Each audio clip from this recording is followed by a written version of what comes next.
Oh man, YouTube lighten up. First of all, everybody, new look from Toegoff, as you can see. Extra Life was fantastic this year. Thank you all to everybody who participated. Over $7,500 raised. Really warms my heart and really did a great job. I'm very happy for everyone who was able to join in, and I hope we all had a very, very good time. I know I certainly did. Couple things that I kind of wanted to review in this video. There's a lot to talk about for me. Uh, I mentioned during the streams in Extra Life that I probably would be uploading even less videos than I am now. I know, even less than I am now. I was actually accepted into the master's program at my alma mater for a Master's of Science in Information System. Going to be doing a focus on security. And so I'll be pursuing my master's degree, and as anyone could guess, I'm still going to have a full-time job plus the master's degree. Tends to put a little bit of extra onto your plate. So I'm not sure how much time I'll have for Let's Playing, but I definitely still will continue to. The real crux of all of this is what's so interesting. The people who have talked about having a YouTube career and things like that, and the people who make money on it. For those of you unaware, YouTube made some changes recently where there's a ton of content ID matches coming out. I'm getting many videos hit every day, and ultimately what that means is that I really won't be making any more money from YouTube for revenues. I think there's still a lot of confusion as to what's going on, but the fact of the matter is that it's getting content ID matches, and you don't have somebody at YouTube to talk to. You don't have a portal to talk to some of these copyright holders. So people like me who aren't very big, we're basically done, right? I mean, at least in terms of making money. Now, I've never sought to make money doing YouTube. It was a nice little thing, and trust me, I don't make a ton from it. It was kind of fun side money that it was nice to have, but at the end of the day, my career, my IT career, schooling and education and work experience and those things, that's what I've built my life surrounding. So this really doesn't impact me all that much. But it's very interesting. This is why I never would have wanted a career. I never wanted YouTube to support me, because you don't have any control over your platform. Right? I mean, it's horrible in that regard. Now, as I said, there's still a lot of confusion, but this could spell the death for a lot of channels. I think a lot of these copyright holders figured how much money we can actually start making from all of this. And it's funny, what pisses me off about it, to be honest with you, it doesn't piss me off that I won't be making as much or even any money doing YouTube Let's Plays. That really doesn't bother me. It's never been my objective. What does bother me is that people specifically watch my videos because they enjoy my commentary, they enjoy my play style. They're watching the videos for me to see me play a game. But it's about the content producer. That's why people are watching it. You wouldn't really be all that interested in a silent video unless there was something really special about it, like it was a speed run or they did something amazing in it. But and even that's part of that person's intellectual property, or is it? These copyright laws are so goddamn old. None of them are made for today's world. But that's the great joy, folks, is that at the end of the day, YouTube still makes money. Yes, a lot of content producers now, what are they going to do?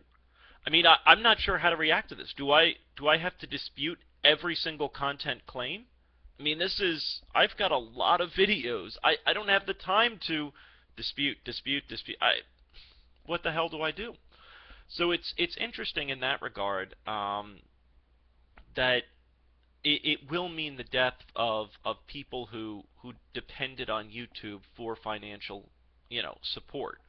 It's, as I said, it was a very unstable platform for me. I made a decision very kind of early on it that I would never be obsessed with subscriptions, like sharing and social networking and all of this stuff to get it. I was just having fun with a hobby. And the way I was going to support myself in life was building a career.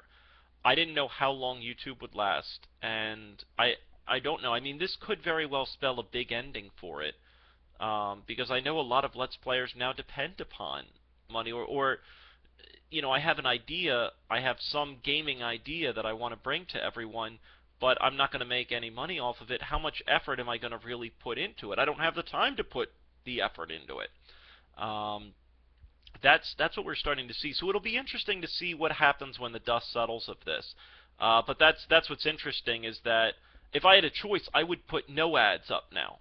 If I had a choice on it, I wouldn't monetize anything because, as I said, I'd rather see nobody make the money than these other companies making the money on stuff that I feel is my intellectual property. Um, but there we have it. There's really nothing we can do. I can't even say do not monetize this because they say, well, you don't have the right to say, you don't have the right to tell us what to do with our property. Who owns this intellectual property? There's really nothing like it. There's no comparison. There's no.